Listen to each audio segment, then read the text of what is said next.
Bigyan natin ngayon ng opinion reaction itong post ni Camille Ibarita Capote 38 minutes ago. Good news po ito. Wise move ni BP Sara at yung mga ginagawang ganito ni BP Sara lalo lang kakabahan ang mga kalaban niya sa politika. Ito. Vice President Sara Duterte visits Iglesia ni Cristo Central Office. Vice President Duterte paid a courtesy visit to Brother Eduardo V. Manalo, the Executive Minister of the Iglesia ni Cristo, to personally convey her heartfelt congratulations on the church 111th founding anniversary.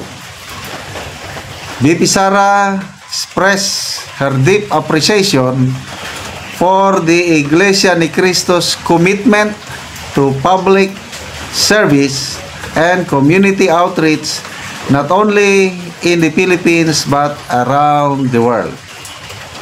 She commended the church for its efforts in uplifting lives through programs such as Lingap sa Mamamayan, which serves people from all walks of life regardless of faith or background.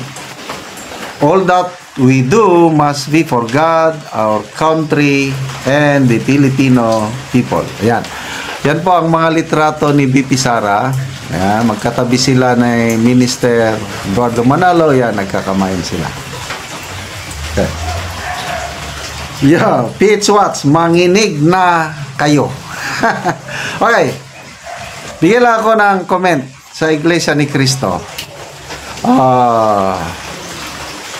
Nasayin ako dito sa Mindanao 1985, ano? Kaguluhan pa noon ng lakas ng NPA. Nasayin ako sa isang liblib na lugar sa pangalan pa noon is Laak, Davao del Norte. Ngayon San Vicente Nate. Then, ang mga ministro, pari man yun, talagang wala silang magawa kundi sunod-sunuran lang sa mga NPA. Kasi, walang magawa ang mga tao, lalo na ang mga pastor, kaabag, o yung lay leaders ng Katolikos, sunod-sunuran lang sa mga NPA. But, grabe, may alam akong mga ministro ng Iglesia ni Cristo sa mga bulubunduking parte ng Davao del Norte noon. Hindi sila nagpapasindak sa NPA. Kung ano ang turo ng salita ng Diyos, yun ang kanila.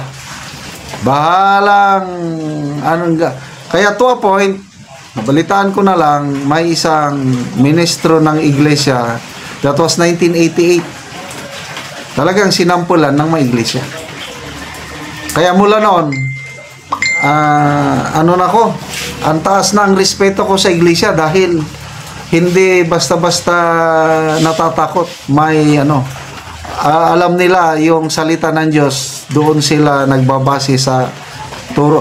Mas mabuti pang, mayroon kasing verse sa Bible na huwag kayong matakot sa makapatay sa katawan. But after that, wala na silang magagawa sa kaluluwa at espiritu. Ang dapat ninyong katakutan ay ang Diyos na pagkatapos mamamatay ang katawan, may kapangyarihan na ilabay o itambog, idalhin ang kaluluwa at espiritu sa impyerno. So, salute ako sa Iglesia ni Cristo. Plus, of course, yung samahan nila. And then, marami akong mga sundalo na Iglesia ni Cristo. Then, kaibigan ko, Iglesia ni Cristo, hindi naman lahat, wala namang perfect nga grupo, kailang karamihan. Basta Iglesia ni Cristo, law-abiding and productive citizen. Kaya, congratulations po. Saludo ako sa Iglesia ni Cristo sa ilang 111th founding anniversary. Dito na ngayon, sa politika. I think last year ba yun, bumisita ulit si BP Sara. Kabahan na sila kasi kahit malayo pang eleksyon, Ang galing ng diskarte ni BP, yung relationship building. Hindi yung lalapit ka na lang kung kailangan mo. Ay, ito kay BP, kahit wala malay Panginoon, hindi pa nga nagdi-declare ng kanyang candidacy 2028, yan. Relationship building. Oh, granting, tatakbo si BP Sara. Kailan, tingin ko, tatakbo kahit hindi pa siya nag-ano eh. Impeachment, wala na yan. Solved na yan. Wala silang magagawa habang nandyan si Senator Marcoleta sa Senado. Nandyan yung Duterte Black. Wala silang hindi nila ma-impeach si BP Sara. Sabi nga ni Senator Marcoleta, lintik lang, walang ganti. Kumanda na kayo. Hindi nyo kayang tanggalin sa pwesto si BP Sara. Yan. So, 2028. Oh. Sino ang endorse ng iglesia? Meron pa bang iba? Hontiveros, malayo. Romualdez, malayo. Lenny, wala rin. Tulpo, wala rin. So, most likely, wala nang iba na i-endorse. Ito, opinion ko lang ito. Ayaw kong pangunahan ang leadership ng iglesia. But, basing from the support ng Iglesia ni Cristo sa mga Duterte, lalo na nung nag-rally sila, yung kailan ba yung dambuhalang rally na halos 3 million people nag-attend all over the country para panawagan na huwag ituloy ang impeachment. Yun na yun, yung mga clear proof na ang Duterte at Iglesia ay may malalim na pinagsamahan. So, kabahan na kayo dyan. Magbasa tayo sa mga comments.